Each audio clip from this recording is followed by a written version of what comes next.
Fang is one of the very finest investigative journalists working in the United States of America. He's over at the Intercept now. TheIntercept.com is the website. His Twitter handle, LHFANG, as if it was pronounced Fang, but it's Fang, or at The Intercept.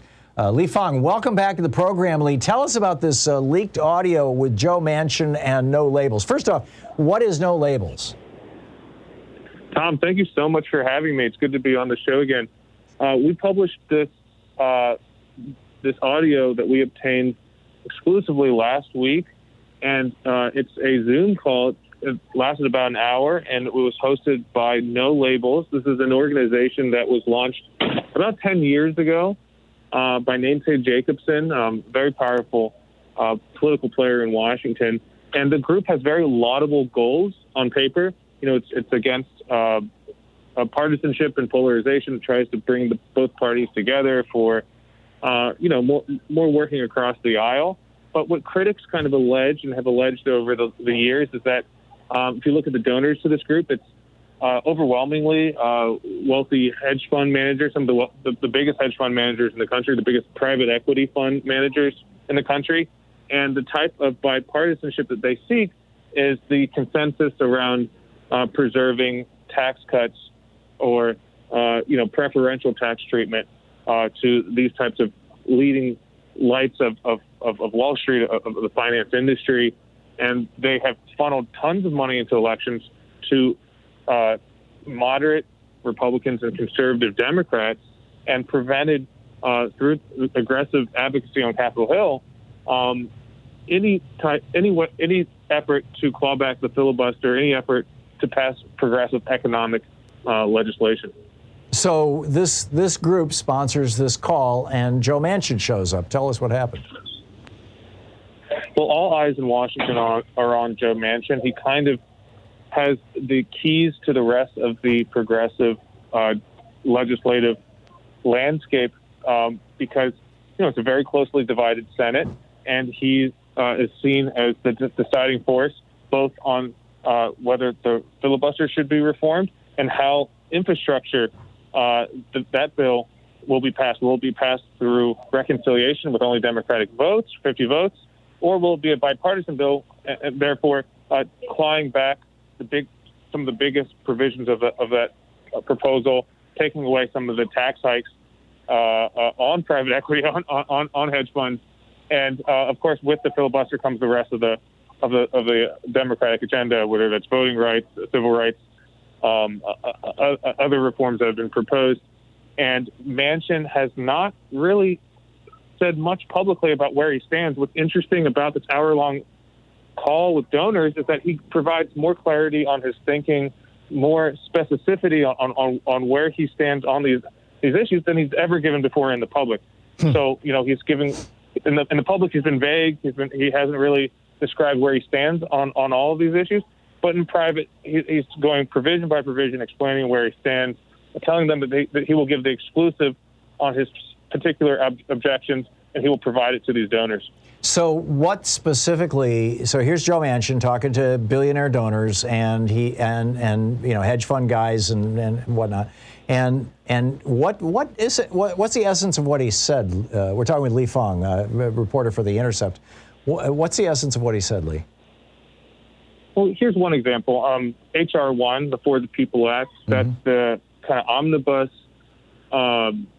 government reform, voting rights reform, campaign finance reform, gerrymandering reform bill the Democrats have. It's all bundled into one. It's a lot of issues that's been talked about over the years. And, many say that it has increasing importance given the push on the state level to tighten voting laws by Republicans. Just the previous week, so 2 weeks ago, Manchin published an op-ed in a major paper in West Virginia saying he only opposes this bill because it's a partisan bill. It doesn't have any Republican co-signers. But on this call with donors, he says, look, the actual reason I'm opposing this, it's not just the partisan angle. It's the fact that the bill takes away the power of secretaries of state to purge the voter rolls every 2 years. He says we got to preserve that power.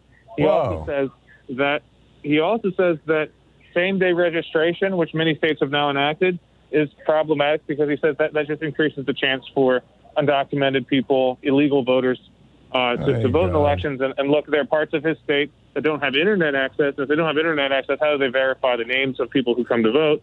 So and then he goes on to say, if you listen to the audio, Nancy Jacobson, folks on this call, I will send you a detailed list of my other objections. So he's listing his objections and being very detailed there. But if you listen to his speeches, when he goes on the radio, when he wrote that op-ed for his hometown paper, he doesn't list any of that. He doesn't say any of that. So it's now one of the you get two. Go ahead. Okay, one of the provisions in HR 1 in the For the People Act basically blows up Citizens United. It starts to regulate dark money. It requires disclosure of donors. I noticed I'm on the FreedomWorks email list, the thing that the Koch brothers invented way back in the day. And they're referring to this now as the Corrupt Politician Act. I've been saying for some time we always need to put the word corrupt before Republicans. Well, they're doing the same thing to us. But they're quite hysterical about the fact that the For the People Act will force, will basically out right-wing billionaires, who run this thing, to disclose who they're giving money to and which organizations and which politicians. Is that part of Joe Manchin's objection?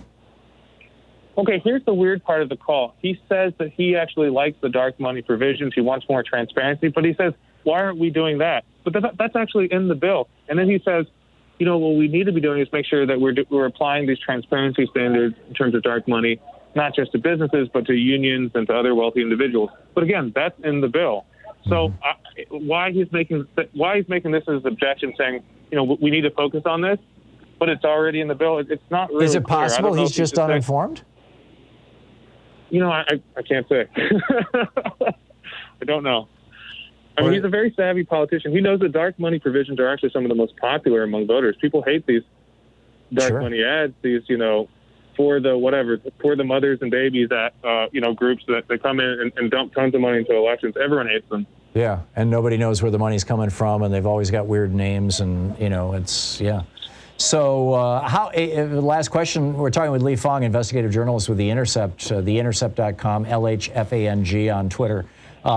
Lee, what, has Joe responded to this blockbuster article and the audio tape that you put out there yet, or at all? And if so, how? He's responded indirectly, which is after the audio came out, and he said that, he made other announcements to the donors saying that he planned to co-sponsor the John Lewis Voting Rights Reform Act, and then maybe take parts of HR 1 and stick it in there, and then pass a far more pared-down bill, which, again, wouldn't actually have the dark money provisions. Right. But then he hadn't announced that publicly. As soon as our audio came out, he then announced it publicly. He started talking about some other filibuster reform ideas. I mean, there's a lot more in this tape that he hasn't commented on even implicitly, but, it seemed to be like, in politics it's hard to show causation. There's a lot of correlation, and the timing is very suspect that he suddenly announced all this stuff right as we hit publish. Right. And if I may, one last question. Do you have any insights into how the Democratic Caucus in general is trying to coexist with their members who are essentially openly sold out to big money? Joe Manchin, you and I both know, Lee, is not the only Democratic senator who is in bed with no labels.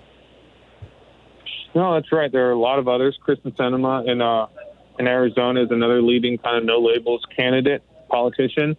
But, it's hard to say. I think a lot of these lawmakers, even the more conservative ones, if you ask them privately, they don't like dark money. They don't like big money. It's how they have these tough elections. It's how these Republican opponents are funded. But they all kind of understand that Democrats do it too.